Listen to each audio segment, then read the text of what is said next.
ડાંગ જિલ્લાના સરહદી વિસ્તારમાં સુબીર તાલુકાના બિલી આંબા ગામના આદિવાસી પરિવારની દીકરીએ ખો-ખો વર્લ્ડ કપ જીતી જિલ્લા સાથે રાજ્યને ગૌરવ અપાવ્યું છે। દીકરી ઓપીના ભિલારના પિતા ખેતી કામ કરે છે। બિલી આંબા ગામના દેવજીભાઈ ભિલારના 3 સંતાન છે ને જે પૈકી દીકરી ઓપીના ભિલારે ધોરણ 1 થી 8 સુધીનો પ્રાથમિક અભ્યાસ બિલી આંબા ગામની પ્રાથમિક શાળામાં પૂર્ણ કર્યો અને ત્યારબાદ તાપીના સ્પોર્ટ્સ ઓથોરિટી ઓફ ગુજરાત દ્વારા સંચાલિત DLSS ખાતે તાલીમ મેળવી હતી અને વર્ષ 2014-15 દરમિયાન દીકરીએ ખોખોની ઘનિષ્ઠ તાલીમ પણ મેળવી હતી। તો ઓપીનાએ નાનપણમાં અનેક મેડલ પ્રમાણપત્ર મેળવી પરિવાર અને શાળાને પણ ગૌરવ અપાવ્યું છે અને હવે પછી તે આંતરરાષ્ટ્રીય સ્તરે ખોખો વર્લ્ડ કપ બાદ ઓલિમ્પિક્સમાં પણ આગળ વધે તેવી પરિવાર અને ગામના આગેવાનોની ઈચ્છા છે।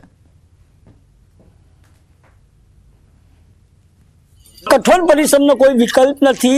ए सार्थक थी कहेवत गुजरात राज्य नो छेवाड़ो जिल्लो डांग जिल्लो जे इंटरनेशनल लेवल पर लेवल सुधी जे डांग जिल्लानी ओपीना भिलारे जे अहीं खोखोनी रमतनी अंदर पसंदगी थवा पामी हती अने भारत देशनी अंदर वुमेन्स टीम माटे एक मेडल पण अपाव्यो छे। ए ज आज बिली आंबा गाम छे, बिली आंबा गामना जे ओपीनानु परिवार छे एवी एक डांग जिल्लानी आज आदिवासी दीकरीए भारत देश सहित विश्वनी अंदर एना पोताना नाम लेके डंको वगाड्यो छे। कैमरामैन राज पटेल साथे केतन पटेल, न्यूज़ 18 गुजराती, सुबीर डांग। खेल महाकुंभ में भी बहु इंटरेस्ट धराव्यो, पछी राज्य कक्षाए गई अने राज्य कक्षाएथी नेशनल लेवले पहोंचीने एणे बहुत ज मेहनत करी, बहुत सारू प्रदर्शन कर्युं ने भारत ने वर्ल्ड कप अपाव्यो। राष्ट्रीय लेवल एम के खो-खो वर्ल्ड कप में पण एने सिलेक्शन थयुं अने ए वर्ल्ड कप पण जीत्या। ए बदल एने एनी टीम ने खूब खूब अभिनंदन। भारत देश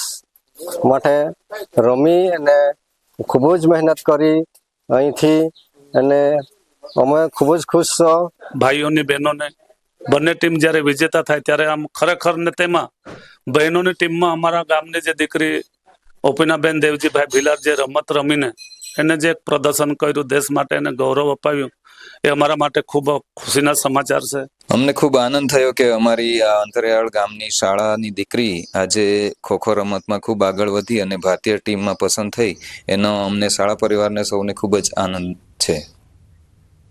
ભાવનગરને સુંદર અને રળિયામણું શહેર બનાવવા ભાવનગર મહાનગરપાલિકાએ નવી પહેલ શરૂ કરી છે, જેમાં સ્વચ્છતા અભિયાન અંતર્ગત પ્લાસ્ટિક વેસ્ટને બોટલમાં ભરી ઇકો બ્રિક્સ બનાવી તેનો વન્ડર પાર્ક બનાવવા ઉપયોગ કરાશે।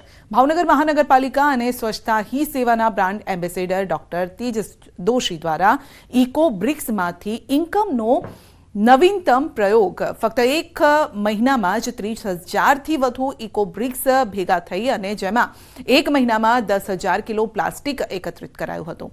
મહાનગરપાલિકા દ્વારા 1 લાખથી વધુ ઇકો બ્રિક્સ એકત્રિત કરવાનો ટાર્ગેટ નક્કી કરવામાં આવ્યો છે અને જેમાં આજ સુધીમાં 15,000થી વધુ ઇકો બ્રિક્સ એકત્રિત કરવામાં આવ્યા છે અને જે ઇકો બ્રિક્સનો બોર તળાવ નજીક આવેલ ગૌરીશંકર કૈલાસ વાટિકામાં વન્ડર પાર્ક બનાવવા ઉપયોગ કરવામાં આવી રહ્યો છે।